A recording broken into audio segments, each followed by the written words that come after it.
In the early part of the 20th century, the founders of quantum theory discovered that a subatomic particle is not a solid and stable thing, but instead exists in many states at once, a state of pure potential, what is known by physicists as a superposition, or sum of all probabilities. Only when measured by the consciousness of an observer do these probable states collapse into a single event as a wave or a particle. And this was demonstrated by the famous double-slit experiment. But what happened to the other probabilities that weren't experienced? Physicist Hugh Everett proposed that instead multiple worlds are generated, in which all probabilities are experienced. It was a controversial theory. If true, this means that human consciousness also creates quantum entities of probabilistic potential. In recent years, mainstream quantum science has accepted the theory of infinite probable realities as valid. Recently, physicists Stephen Hawking and Thomas Hertog have proposed a radical new approach which suggests the universe did not have just one unique beginning and history, but a multitude of different ones, and that it has experienced them all simultaneously. This video explores the implications of simultaneous time, probabilities, and the influence of conscious intentions to change the experience of reality, both personally and collectively. A characteristic of humans is that we are only aware of our three-dimensional existence, one point of time at a time, which we experience as the present. We know we were at a different point a moment ago because we remember being there. Yet where did that moment go? It no longer exists except as a memory of the past. Although the nature of a single past is clear, the future is more complex. At any moment we can choose between different actions. For example, we could choose to go out for coffee, go for a walk, or stay at home. At the moment of the present now, these courses of action exist as probable events, A, B, or C, until a choice is made, and then only one is experienced. As we move ahead through time, we continue to make choices in probable futures, each of which would become unique experiences.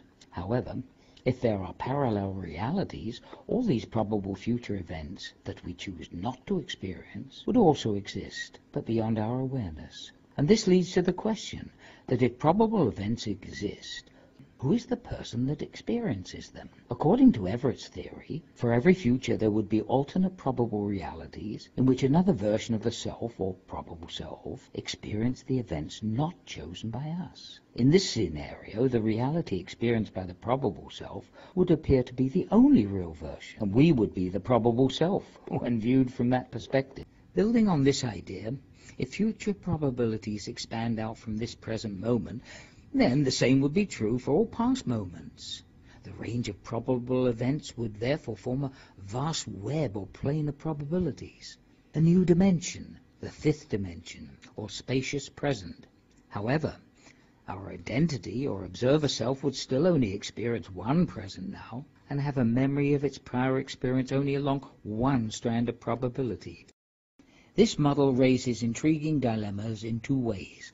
First, the revolutionary idea that we have probable selves experience alternate realities. The second idea is that it implies that not only do we have probable futures, we have probable pasts as well as probable presents that this version of ourselves did not choose to experience. There is another disturbing and unacceptable implication of the model being proposed. Consider the following. If time is simultaneous, then all events throughout history are predetermined. In this model, a perpetual self or selves march through a time-space series of states just to give the illusion of change. What about the consequences of free will? Can the model be expanded to reflect the impact of free will? Let's try this out. Say a person is walking along the road and, given free will, pauses for just a moment to watch a bird fly overhead. This pause would slightly shift the predetermined space-time coordinates of the body, and a new probability would be created over and above what existed before. Suppose further that the pause was sufficient for the person to miss a probable bus, and hence a probable important appointment. A new group of probabilities, A prime, B prime, C prime, would now be created. With simultaneous time in place, a new set of probable events would also occur instantaneously, and this new set has been shown above the previous plane of events. This all happens from just one random event. It would also apply to intentional, conscious, and spontaneous choices which don't exist in the plane of probabilities. So, to be consistent, if any one point in consciousness can deviate from the earlier fixed plane of probabilities, then it makes sense to say that all past, present, and future events have the same option. This generates a completely new plane of instantaneous events, the spacious present, above the original. By the same reasoning, the structure of this new plane would be no more stable than its predecessors, and shortly it too would generate another plane of reality above the one before, and then another, and then another. Stephen Hawking and Hertog suggest in their article that reality is like a projection of billions of movies played on top of one another. So to complete the sixth dimension, a vertical scale is added, value fulfillment, to reflect this idea of reality as a cube with the top surface dynamically continuing to grow in a new dimension of increasing experience, a sixth dimension of reality. This suggests that not only do we have access to those past and future probable worlds, we can change the present by conscious intention. The anecdotal evidence of spontaneous healing by prayer, meditation, or powerful visualization is compelling. The probability model provides an interesting explanation of how this is happening. Suppose a person is moving into a probable illness, for whatever reason, and following this thread, the illness develops to a point requiring medical intervention to head off disaster. This is one alternative. Suppose instead that the person intensely focuses on an alternate probability in which the illness never starts. This generates a future of no illness. Now, let's get practical. Greg Braden, a spiritual visionary, provides a perfect example of this phenomenon in a video in which a patient in a Beijing medicine-less hospital is healed of a 3-inch diameter bladder cancer, and it's captured on video.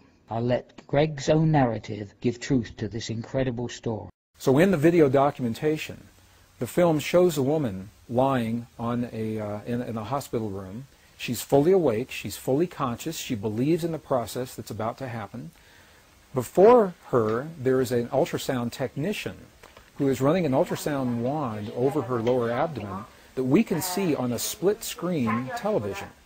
And on the left-hand side of the screen, they do a snapshot, a freeze frame of an instant in time for reference, so we can see what her condition looked like in that instant in time. On the right-hand side of the screen, we are able to watch real time as 3 practitioners stand behind her, working with the energy in her body and with the feelings in their bodies. And what they do is they begin to chant a word that to them they've agreed upon, that reinforces the feeling within them that she's already healed. The chant essentially says already healed, already done.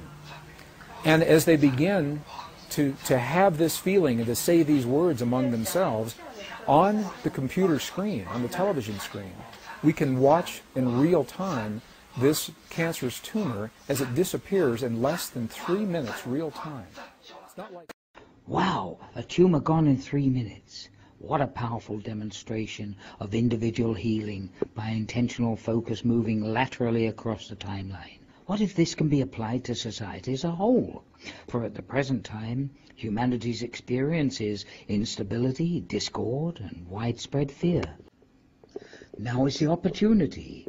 If a large enough group use collective prayer or meditation to focus on an alternate probability, we may be able to create a reality of cooperation and peace.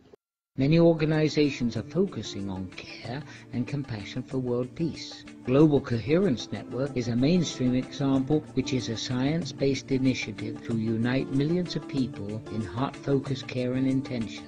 Research by the Institute of HeartMath has demonstrated how energy of heartfelt emotions can be synchronized for the benefit of the planet.